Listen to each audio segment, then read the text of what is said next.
Alright, this is my video on my kayak project. $270 4x8 erector set trailer. We had to put every nut and bolt together on it. And I put the little pool float things underneath it to save on my hull. Now I'm going to show you the electric motor system. Right now the battery is on the charger, but there is the motor.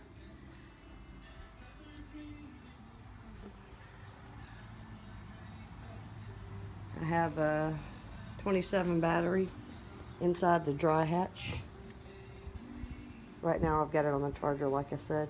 I got a quick disconnect and a 50 amp breaker to the battery.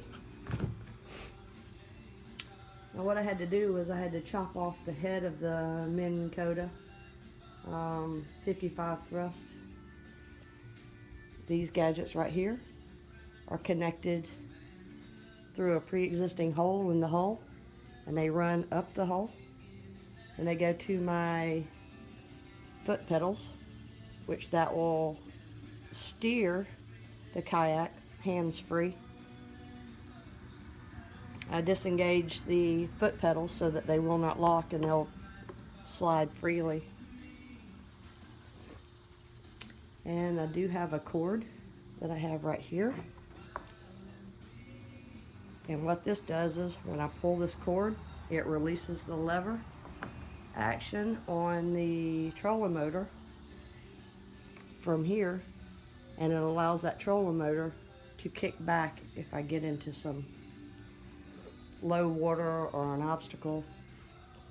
I did have to drill 2 holes in the hull, one for the control wires and went through the hull. It went around that way of the hull, and I tried to build my own control box, but that wasn't working out.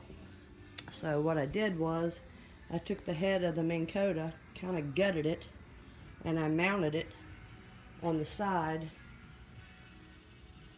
and this is how I control the kayak.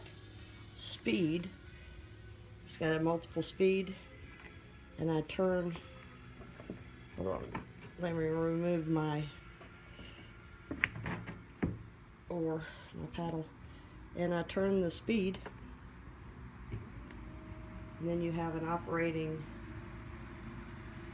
motor, and this is reverse.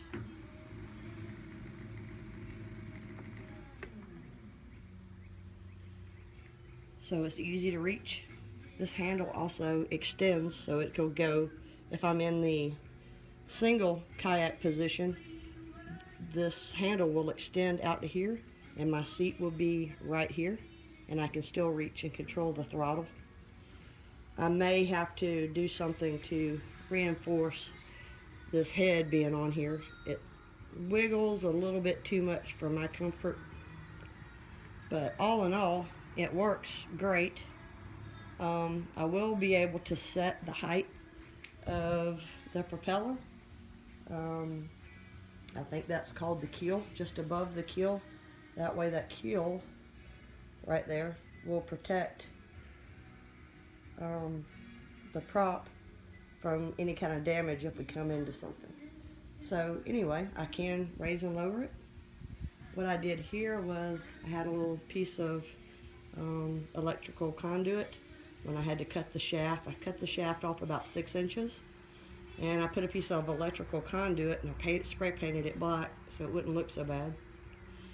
The pulley system that I have here was a nightmare.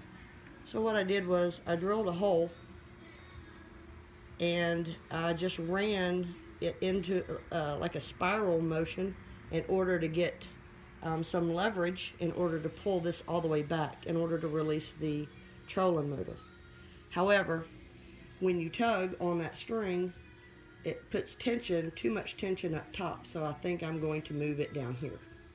That way it will pull the motor away from danger, and with my rudders, these 2 wires, I can push forward with my feet and it'll raise the entire trolling motor up.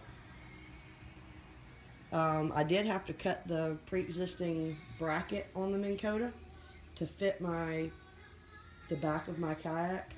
It had 2 holes for a rudder system in the very back, and so I used those by drilling holes underneath this bracket and behind the shaft, and I was able to attach it there.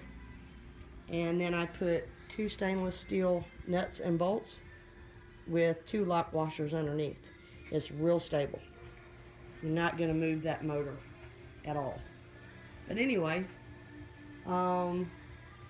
this is my version of the Bass Yak system.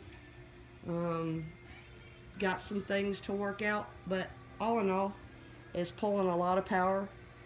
It works thanks to Robbie Adams for the 10-4 wire that I used.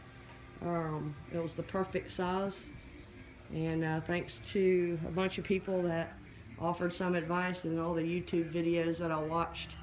But anyway, that's my kayak. That's my project. We'll see.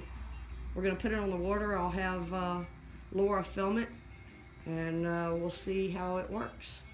But I've put it through a bunch of tests so far, and it seems to be sturdy.